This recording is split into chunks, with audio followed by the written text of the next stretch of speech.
unable to be here. She did mention she would like to be here to participate in this event. However, she is interested in work for our Walsh County Mission School District, so if we can also give her some grace for that. All the candidates were okay with making that announcement, so I'm gonna make that announcement online as well too. And then incumbent Jeff Harris will be slightly late due to a work commitment. He's gonna get here as quickly as he can. We think he probably will be here anywhere between 10 and 15 minutes, slightly behind. So hopefully as we start the opening of the process, we'll have the candidate come in and be ready to participate for the question and answer segment. So at this time, we're gonna go ahead and get started. Thank you all for coming. My name is Brian Brown. I am Government Affairs Chair of the Northeast Johnson County Chamber of Commerce, and I'm also going to be your moderator for this event today. With me is the Chamber CEO President, Deb Settle. She will be the official timekeeper for our event, so she'll be flashing cards to ensure that the individuals stay within their time limits on their responses. What we'll have is a format where the individuals will open. They'll give you statements about themselves. They will answer 5 questions. They'll go in rotating order in doing so. And then at the end, they'll give a closing statement that says why they feel they're the candidates of choice. 10-15 minutes goes really fast.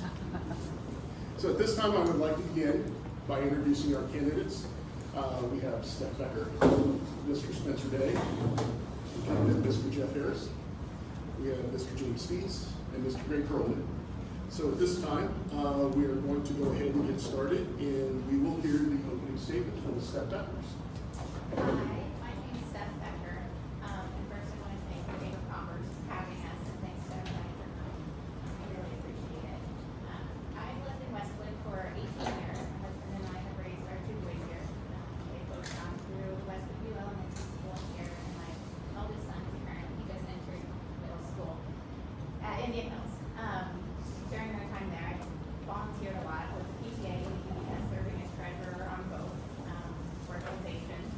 In my professional life, I'm a former tax accountant, where I worked with a large public accounting firm for over 10 years. I'm really just running because I love this community, and I want to protect what makes it great while still thinking about its future and protecting its families as well. Thank you very much, Ms. Becker. We'll now hear the opening comments of Mr. Spencer Day, please. I'm Spencer Day. Thank you everybody for coming. I've lived in Westwood for 13 years now. I'm a small business owner, father of 3 boys, a Westwood View parent, and in my private life, I'm an Ironman triathlete, Eagle Scout, Scout leader. I am running because I want to keep Westwood family friendly. I am laser focused on what is good for our families and what we can do to attract new families and the families that will be here 50 years from now to help them have this lifestyle that we have here, from safer streets to better tree coverage and seeing if we can fix the park in a financially sensible way. We'll now hear the opening comments of Mr. Jeff Harris, please. Thank you. Hi, everyone. I do apologize for walking in right as we started. By sheer coincidence, today is my company's annual event, and 20 minutes ago, I was on a stage at the Lowe's Hotel downtown, so hello. Thank you, Chamber, for hosting. Deb, Brian, it's good to see you both again. Thank you to my peers for being here. Thank you all for being here. I'm a really strong believer, more and more over time, that the best way to think about these things, to do these things, is to talk in person, so I really appreciate that you're all here. I've lived in Westwood over 13 years. I've been involved with the city for over 10 years in a variety of different capacities. I've formed a lot of good working relationships. You've heard me say in different contexts that Westwood has a lot of really important decisions to make, a lot of them around land use. Some of those dominoes, as I call them, have already kind of fallen over, and a lot of dominoes haven't quite fallen over. So one of my motivations for running is to continue to support and be a part of that process. Thanks for having us. Thank you very much, Mr. Harris. We'll now hear the opening comments of Mr. Greg Hirleman, please. Good afternoon. I'm Greg Hirleman, and I have lived in Westwood for 10 years now. I have 3 of my 4 kids that live in Westwood, and I have 13 of 18 grandkids that are living in Westwood. So I'm fully involved, fully engaged in years of experience in business. I'm an accountant, CPA, and have worked for other companies for about half that time, and then owned my own set of companies for another 20 years or so. And I have a lot of experience in business, and I'm looking forward to being involved in Westwood. I have version 6.0 of why I'm running for Westwood City Council, but I'll save some of that information for later. So, Okay. Thank you very much, Mr. Hirleman. Appreciate that. Finally, Mr. James Spies. Thank you. Good afternoon, everybody. My name is James Spies. And as I did at the forum a couple of weeks ago, I want to start by thanking each and every one of you for being here. Your presence here today is a commitment to your community. And I submit that Westwood just simply would not be the wonderful community to live in without engaged residents like yourselves. So thank you very much for taking the time to come and hopefully learn a little bit more about all the candidates running. As I said also at that forum, I have been an attorney for 30 years. In my 30 years, I have been an advocate. I have been an advocate first on behalf of the state when I was an assistant district attorney. And now as an attorney in private practice, I'm an advocate for my clients. I want to take those advocacy skills and advocate on behalf of my neighbors. We have a lot of different ideas. We have a lot of different opinions, but I'm open to listening to everybody's opinion. In fact, just last night on Facebook Messenger, I was messaging back and forth on someone who had a very strong opinion about the park and what to do with the park. We need to be open-minded and listen to all of our neighbors to try to figure out the best solution for them. I will tell you that my number one priority if I'm elected to City Council is to taking Jody Dennis Park and taking the church lot and legally, formally combining those into one dedicated park so that green space is protected. I do not want that green space to go anywhere from this point forward. And then I want to raise money privately through the Westwood Foundation to improve that park so we have a wonderful park for not just us, but for generations to come. Thank you Love very it. much. Is that 2 minutes? Okay, thank you. Thank you very much, Mr. Spies. So I'm going to go ahead and start with the first question, Mr. Spies. I'm going to kind of tag along with what you said. You all have a various assortment of skills, backgrounds, thoughts and opinions that you're going to bring to the city of Westwood with your candidacy. Mr. Day, I'll start with you. What do you believe is the most important skill or competency that you're bringing to the table that's going to allow you to be the best candidate in this race? Sure. Like I said, I'm a small business owner. My background is in construction, property management, investment, and then I did an 8-year stint in corporate operations management. So I know development. I know what it takes to make development happen, and I know what isn't needed with some development. Some developers aren't the best. Mission Gateway is a perfect example. I kind of saw that car wreck coming years ago, and I want to prevent stuff like that from happening here. Thank you very much, Mr. Day. This is my third form I've done, and all three forms that's come up. So, Mr. Harris, questions to you. What do you feel is your strongest competency, or what skills distinguish you that allow you to be the best candidate in this race? Let me give you two answers. First answer is just a little bit more about my background. I worked for a large corporation for over 20 years. During that time, I got my MBA, UMKC, great institution. So I have a really well-rounded kind of business and organizational mindset and education. But I think the particular skill or competency that is important to this role is, and I talked about this a little bit at the last forum, is being able to take a lot of information and a lot of input and think through a complicated decision that will not make everyone happy, but has to be made so we could move forward. I'll give you one teeny tiny example. The night almost 2 years ago, when council approved the Carbank project, I kind of talked at length, as I do, about how I came to my decision, and I referenced two specific parts of the Westwood City Code that guide how council is to think about development decisions and land use. So that seems like a very boring, detailed little bit of information, But that's an example of how I think the council has a responsibility to think very, very carefully and take a lot of input and information to make good decisions. Thank you very much, Mr. Harris. Mr. Hirleman, same question to you. What do you feel you bring as you talk about your experience in business? Kind of what competencies and skills do you find allowed you to be successful that when you bring those to the city will allow you to be successful all the time? Sure. I feel like I have I really enjoy being creative and solving financial problems. I've done that all of my life, my whole career in various different settings. I think we have a substantial opportunity in Westwood with the deferred maintenance problem and how we're going to create a long-term plan to resolve that deficit and to set us on stable footing going forward so that we don't ever get back into a place where we have a deficit. So that's probably the strongest skill set that I bring to the table for the situation. Thank you very much, Mr. Hirleman. And Mr. Spies, you had shared that you are an advocate, and obviously we had to close you here prematurely, but I'm sure you can elaborate a little bit more on these skills. In fact, I would say it is my advocacy skills that make me the best candidate for this position. And why do I say that? First of all, as an attorney, I ultimately am advocating for one side in a legal conflict, and that's the nature of my job.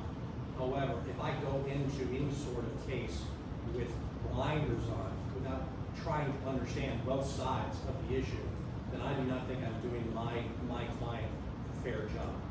I think as an attorney, I have to see every potential angle, I have to analyze very difficult situations, I have to analyze the good and the bad, the pros and the cons of any decision that have to be made. And then ultimately, once a plan of action is decided upon, then I go forward and I advocate vigorously on behalf of my client. So I would say my ability to see every side of a story, might not always agree on your side, but I think I have the ability to see every side of the story, to be open-minded as to what people have to say on any issue, but then ultimately to advocate on whatever position that may be, and then to communicate that in a way to people that I think they can understand. I said that at the forum a few weeks ago. I think one of my strongest skills is my communication skills. Thank you very much, Mr. Spies. Ms. Becker, same question to you. What do you feel are the skills, attributes, competencies that you feel make you the best candidate in this race? Well, aside from my financial and consulting background, I think my strongest skills that I bring to the table are my lived experience in Westwood and my deep connection to the community. I've lived as a young professional in this community. I've brought young kids home from the hospital to a house in Westwood. I have raised kids through the elementary school. I have lived in Woodside Village as a renter. I have built a house in Westwood. I'm deeply involved in community groups in the area, school groups. I think I have a connection to this community that other candidates do not. And I think that's an important perspective, obviously. Thank you very much, Ms. Becker. So I think one thing is very apparent, and I can appreciate this, and I'm sure those in the room, you all share a passion for the city. You all share what the city means to you and how it impacts not just you, but also your households as well too. So the next question, Mr. Harris, we're going to start with you. Managing infrastructure is very challenging for any city government. With Westwood becoming a pedestrian community, what do you kind of see as the main issues that the city needs to address from an infrastructure standpoint? The short answer is the capital improvement plan, which we talk about quite a bit. It is the long-range 8 to 10-year plan of all the infrastructure projects that the city needs to accomplish. It's mainly street projects. We have a good start on that, but there's quite a bit more to do. Street projects include sidewalks, gutters, and curbs. Stormwater projects, which are a little more boring, but important to the long-term kind of health of the infrastructure. Street lights, which we all know about, but the plan also includes improvements to the tree canopy. We this year have, or sorry, next year, we've begun to add a line item for the tree canopy and tree preservation and growth. And then there's, as I hope everyone understands, kind of long-term maintenance needs for both this building and the market towards building. So the single answer to the question is that plan, which is a massive plan. A lot of good work has been done, but there's a lot of good work to do. I am frankly very proud of this current council taking action to begin to create revenue streams that will satisfy that long-term plan. As I think everyone probably knows, we do not currently have revenue streams that will fund that plan. and we've been kind of kicking projects down the road for years, and I don't think that's wise to continue to do that. Thank you very much, Mr. Harris. Mr. Hirleman, question to you. What do you feel are the strategic priorities from the standpoint of infrastructure management on city roads? Yeah, I think I've kind of already addressed that. I think it is the $7.5 million that we have in deferred maintenance according to the budget. And that's a staggering number, and there must be a good plan put together in place to do it. I think the groundwork has been done. What do we need to do? But there's one more piece to it, and that's who's going to write the check and how. And that's where I think there's a huge opportunity in Westwood to solve that problem in a creative manner. Thank you, sir. Appreciate that. I've always been told hope is not a plan, so I always want to be intentional and strategic about that. Mr. Spies, response to you now. Kind of what do you feel are strategic infrastructural projects that need to be addressed that if not done now causes more cost and chaos down the road? So I wanted to begin with one part of your question that you began with, I think it was directed first to Mr. Harris. You talked about Westwood being a pedestrian community, and it is very much so. I notice, of course, all the time, people are out walking their dogs, or people are pushing children in strollers, or kids are on their scooters and on their bikes. And I just cannot emphasize enough that we move forward with initiatives that, unfortunately, has been pointed out, have already been taken by the existing city council, city leaders. I mean, great plans for a comprehensive street plan. Street safety is incredibly important to me. My kids are grown, but I see kids up and down the streets day in and day out on their scooters, on their bikes, again, people walking dogs. I mentioned this in the forum, and I will emphasize again, I would like to see more emphasis placed on street safety, especially anything we can do to slow down some of the traffic. My house is on the corner of what I like to call a cut-through street, 48th Terrace, that goes from Winter Court to Rainbow. I've talked with other people on other streets that are cut-through streets from Belinda to Mission. We really need to address some of those traffic issues to slow down cars. Certainly the comprehensive street program is part of it. I'm a huge fan of the lights at night, that's important. And as Greg said, the plan's in place, now we need to figure out how to pay for that. Imagine that's going to come up with some more questions as this forum goes on. Thank you very much. I appreciate it. Ms. Becker, same question to you. What do you feel are key strategic infrastructural programs that you feel need to be addressed?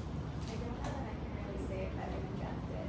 Our city council and the current city administration has done a phenomenal job of already identifying these issues and putting together cost analysis and projecting out to the future and how we're going to pay for those things or how we're not going to pay for those things.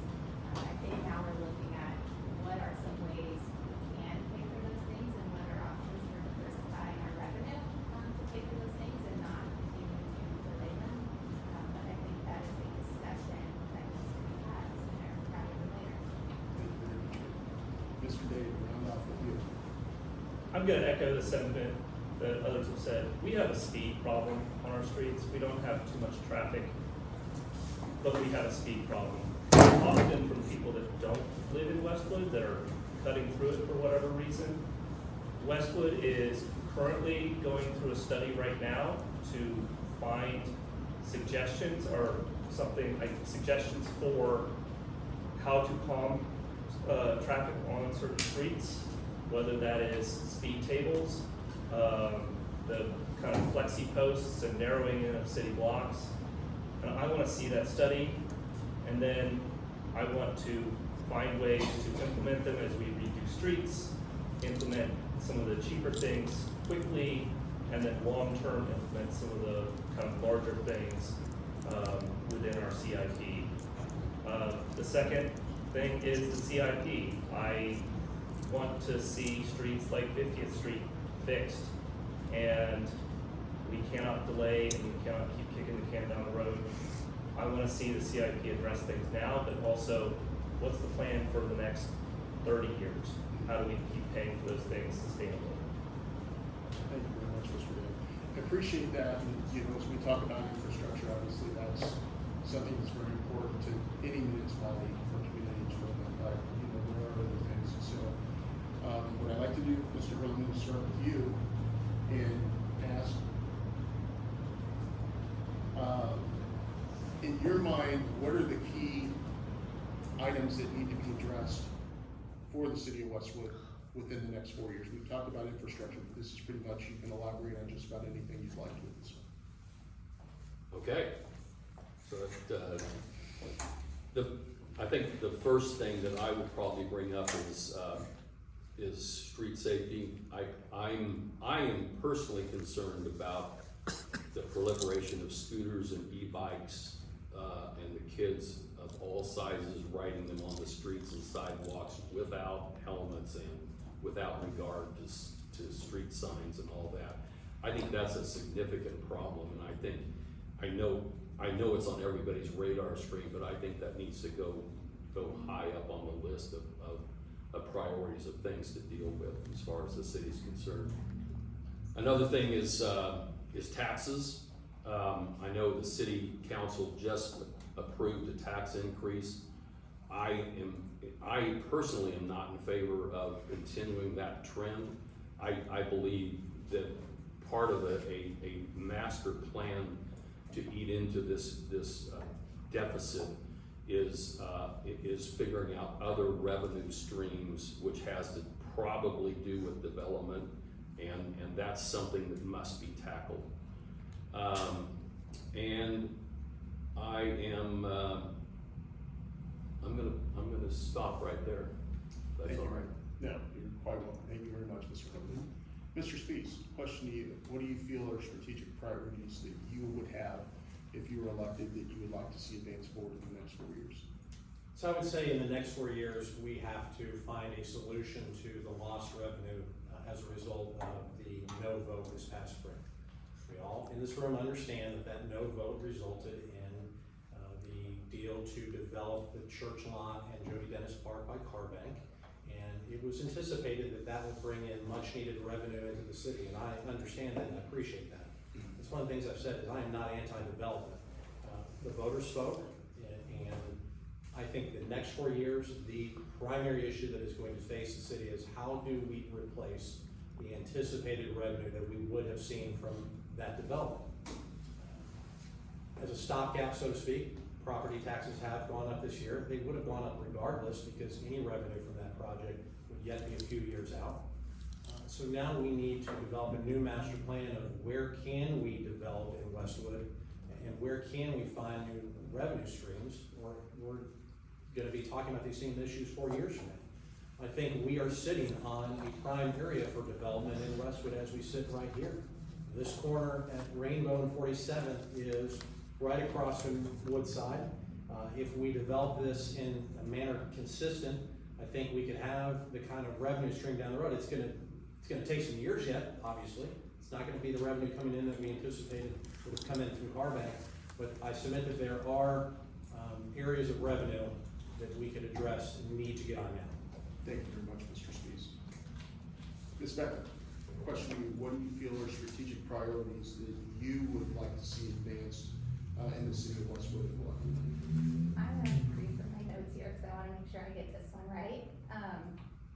I think the biggest issue facing Westwood right now is not just development or taxes on their own, but the growing divisiveness I see in the city and how we approach these questions.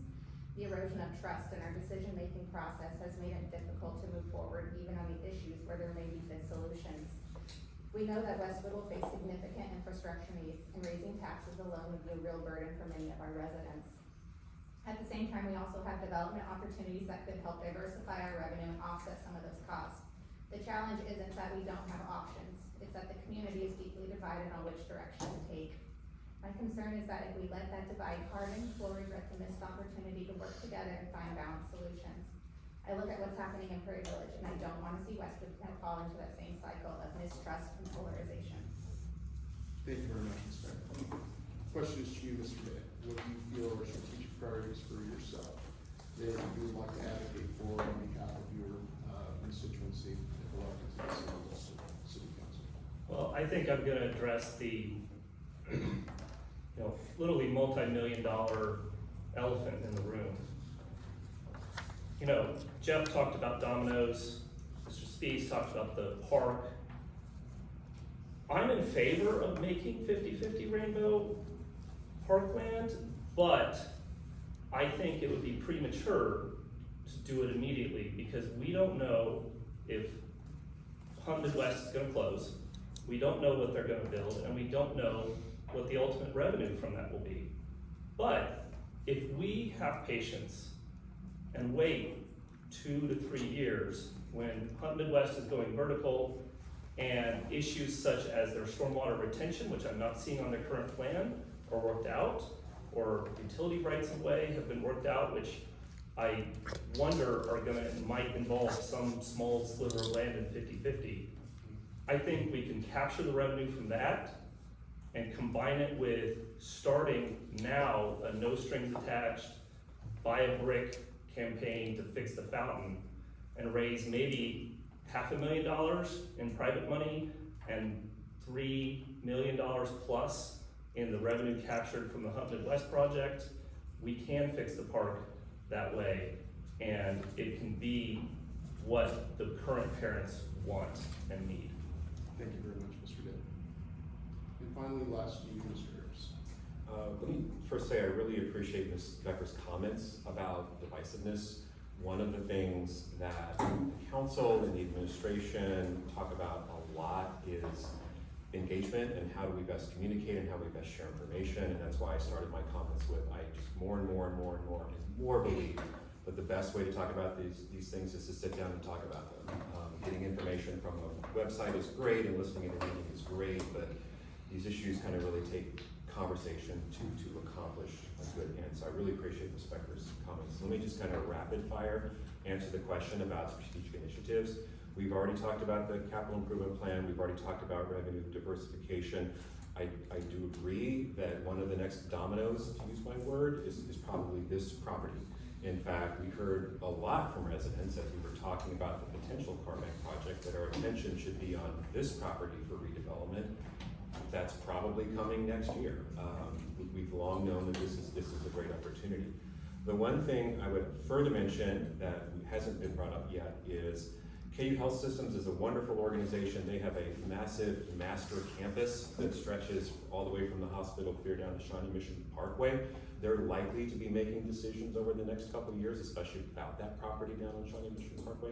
So I think we have a strategic imperative to keep up good relationships with them as we maybe further in the future manage their property and its ultimate destinations. Thank you very much, Mr. Harris. Appreciate that. There's been a lot of good original thought, and it seems like a lot of you also agree on certain things that need to be addressed. So, Mr. Spies, I'll go ahead and start the next question with you. So, we've talked about infrastructure. We've talked about different things that you all collectively think need to be addressed.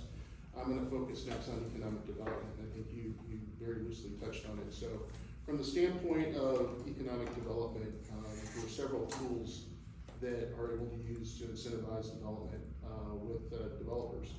What is currently your position, and when is the appropriate use for the city to use CDs, CIDs, or TIF funding to be able to facilitate those development projects, knowing that those are tools in your toolbox? I want to specifically talk about TIF bonds because obviously we know that that was going to be a mode of financing for the Carmack development. Now, I'll be honest, I've had to learn a lot about TIF bonds as I have decided to run for city council.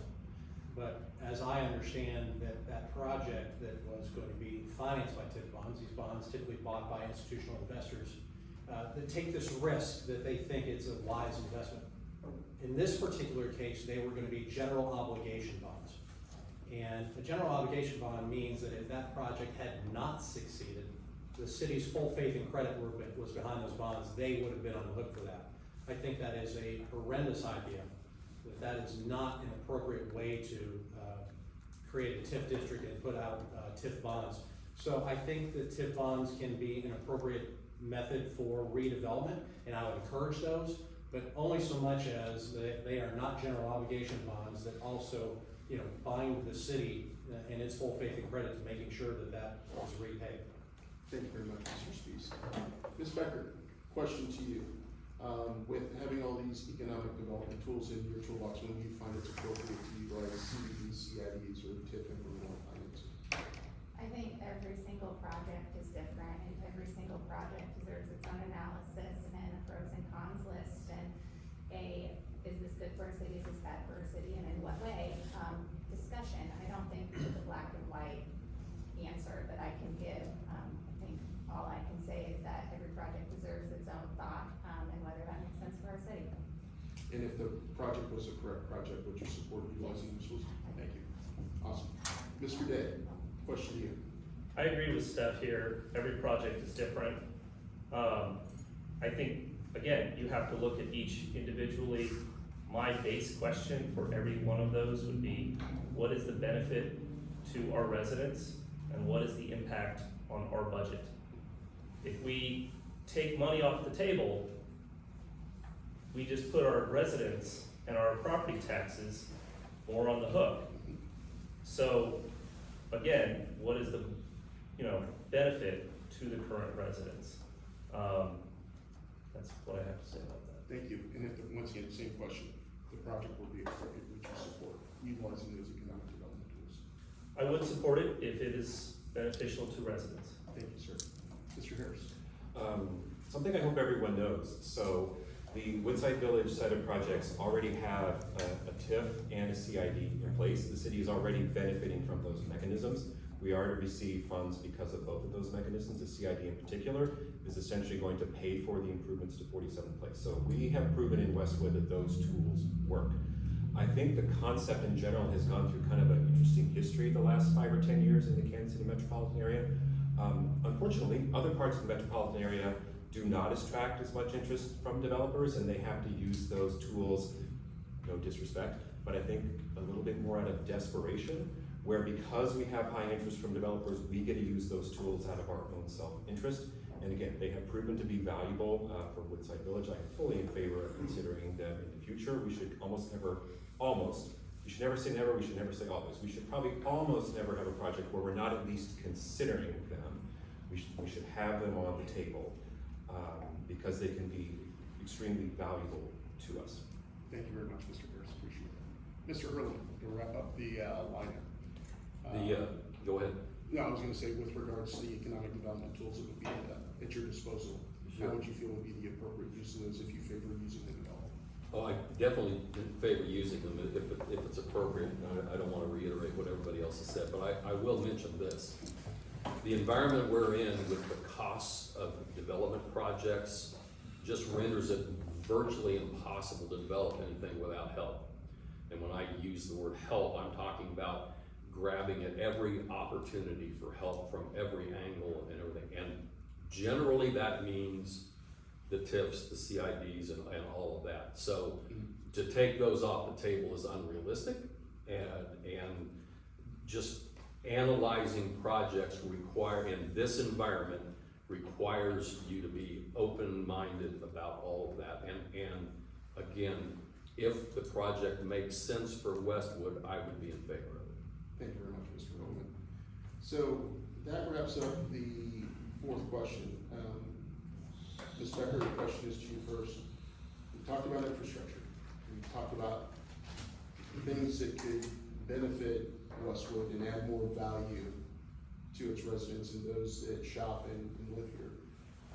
We've talked about economic development and the impacts that could have in the community by potentially looking at things to add to the tax base. Ultimately, these things have to be paid for. In your mind, what are the funding solutions to allow some of these projects to come to fruition? So currently our residents are dealing with a tax increase to fund some of these things.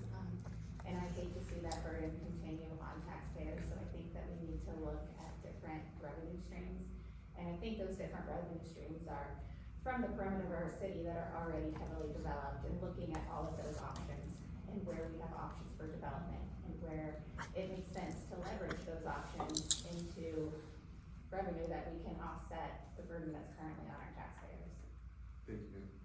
Mr. Day, question to you. Where do you see with a lot of what we talked about, a lot of great, good work that can be done in the future? how do we pay for this? Sure. The tax revenue that the city gets comes from multiple places. The easiest to control one is, of course, our property taxes, which just went up. I supported that. Hopefully it's temporary. I think that it's temporary if we handle development correctly. We also have a upcoming sales tax renewal possibly. We might look at what the impact of that is, and if that can be used to lessen some of the property tax burden. That's how I wanna handle the city budget and pay for things. Thank you, sir. Mr. Harris, as you're the only incumbent, obviously, you know, the tax, way to generate taxes is from the three-legged stool. The city can be involved with two of those, consumption and property tax. And what are your thoughts, future state, as to what the city needs to do to continue to fund some of these projects? Well, Brian, you kind of started my answer for me. There's really only kind of two levers the city can pull. We just pulled the tax lever on the residential side, which is unfortunate, but I believe it was important to do that. We are not pulling the other lever on the residential side, or consumption side, which is sales tax. So I think we've kind of pulled that lever for now. Where we need to continue to have focus is economic development that leads to more diversified sets of revenue from retail space, from commercial space, from office space, from new residential space.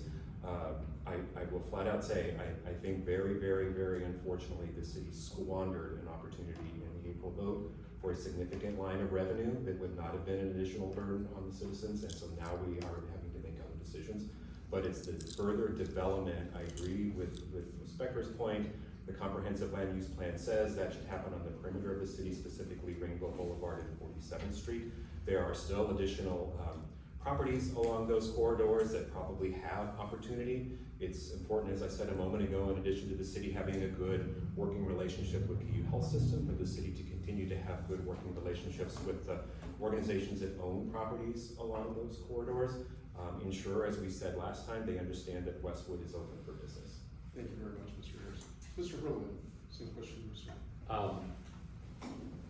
The only thing that I can add to this is really, so when you get to property taxes, the ad valorem taxes, the residential taxes, the valuations are assessed at 12%. In commercial, they're assessed at 30%. Those are all taken times the same mill levy. So the opportunity is to develop commercial real estate. That's the biggest open opportunity that we have. Secondarily is the whole sales tax thing, and I simply don't know enough about Westwood and the sales tax situation to really make an opinion about that right now, but that is the other opportunity. But the commercial development is really what I believe needs to be focused on. Thank you very much, Mr. Hirleman. And to round up the last of the questions, Mr. Spies, I'll throw the final response to you with regards to funding of all these great projects and thoughts that everybody has shared about today. Thank you. I'm going to begin by commenting on something that Jeff said. He said he feels personally that this spring the city squandered an opportunity. I think the city seized an opportunity, and the city seized an opportunity to protect much needed green space. I don't think it was an opportunity lost. I think it was an opportunity gained. I just hate to think of what would have become if Westwood had four-story commercial buildings gone up in that location right there. I think, unfortunately, very little consideration is given to those people who would have been directly impacted by it, who live directly across the street from it. The potential for greater traffic, danger to our kids walking to and from the elementary school. So I think it was an opportunity seized, not an opportunity squandered. Now what we need to do is we need to focus on those areas here on the outer corridor where we can develop, whether it's retail, whether it's office, whether it's dining. And again, as I said earlier, I think we're sitting on the prime location right here. Thank you very much, sir. So that rounds up our questions at this time, so you all can go into the through formation. We're just about done here. We will hear the closing statements from all the candidates that are running for office. Mr. Spies, we'll start with you, sir, at this time. Thank you. So I'm going to begin my opening statement with a question. And my question is this: what does it mean to live in Westwood? What does it mean to live in Westwood? And of course, the answer is as unique as it is to every person in this room. It is as unique to every person out in the community who's not here today. But I certainly think there are some commonalities. Westwood is a beautiful place to live. Westwood's a friendly place to live. Westwood is a safe place to live. But unfortunately, what has happened over the last year or so is that a wedge has been driven between our residents, unfortunately. I have neighbors who voted yes, and I have neighbors who voted no. And as I started out with the statement, I told you that I had a really nice, interesting back and forth conversation last night on Facebook Messenger with a fellow resident who talked about, how do we move past this wedge? How do we get past this hurt? And unfortunately, there is hurt on both sides. I know there is hurt from those who are disappointed that the vote was no. I also know there's hurt from people, a dear friend of mine who was legally threatened with a lawsuit for exercising her God-given rights to free speech and to petition her government. There's hurt on both sides. How do we move past that? We move past that by talking like we are right here. We move past that by sharing ideas. We move past that by remembering we are neighbors. We are friends. We live next to each other. Some of us work together. Our kids go to school together. I truly do want to put that behind us and now take advantage of the opportunities that are in front of us and to make the best of what we have. And I do want to make the best of what we have in the way of parkland, and I want to make the best of what we have in the way of commercial development so that Westwood, as it looks now, will look very similar in 50 years from now. Friendly, safe, neighborly. Thank you. Thank you very much, Mr. Spies. Mr. Greg Hirleman, we'll now hear your closing statements at this time, sir.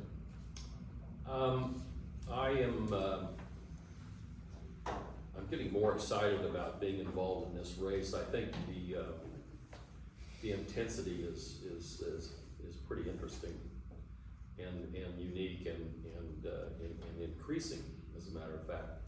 But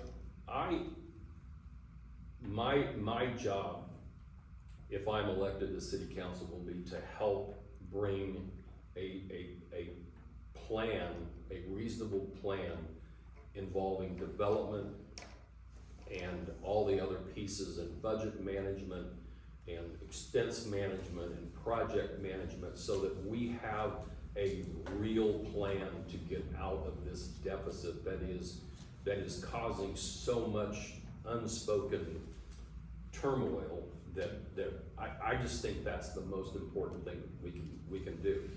I believe I have a skill set that can really help. And right now we are where we are, and I think that maybe there's room for help in that situation. Thank you very much, Mr. Coleman. I appreciate that. Mr. Harris, we'll now hear your closing statement, sir. It's been a real, genuine pleasure to be on council, and it's been a real, genuine pleasure to have made so many relationships, to have learned so much from our city clerk, Fred Sherman, our city administrator, Leslie Herring, from our former chief of police, Greg Hirleman, our current chief of police, Kurt Mansell, and our former and current director of public works, John Sullivan.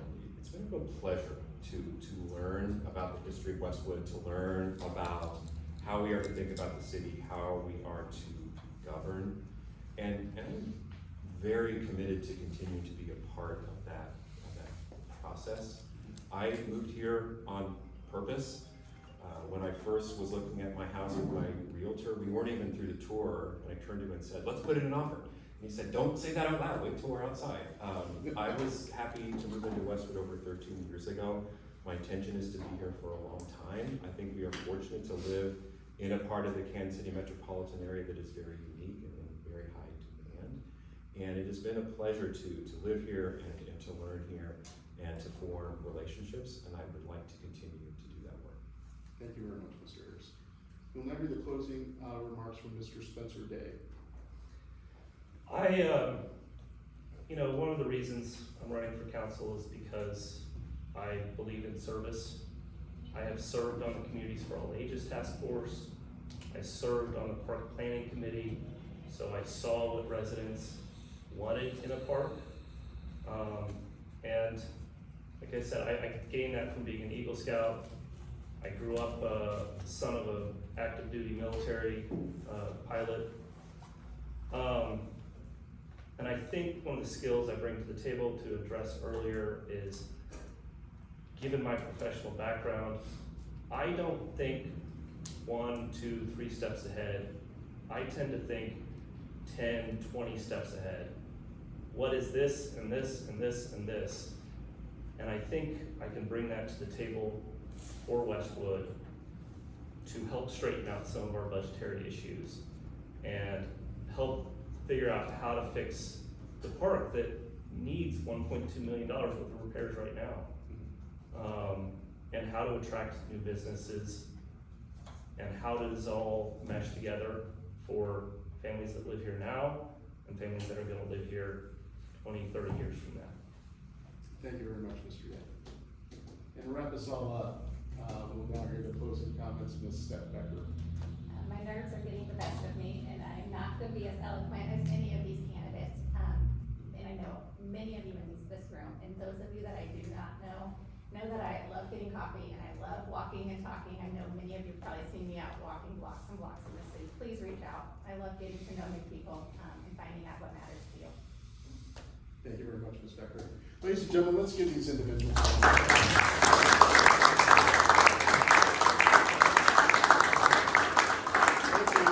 Making the decision to run for office is one that's never taken lightly, and if one goes to the election office and files that makes that filing, it's like they don't realize their life has changed and their anxiety levels go up like that. So we appreciate you all for your volunteer leadership and committing to dedicate your time, your energy, your time, your treasure to making the city of Westwood the best possible city that it can be. So thank you. So at this time, this concludes our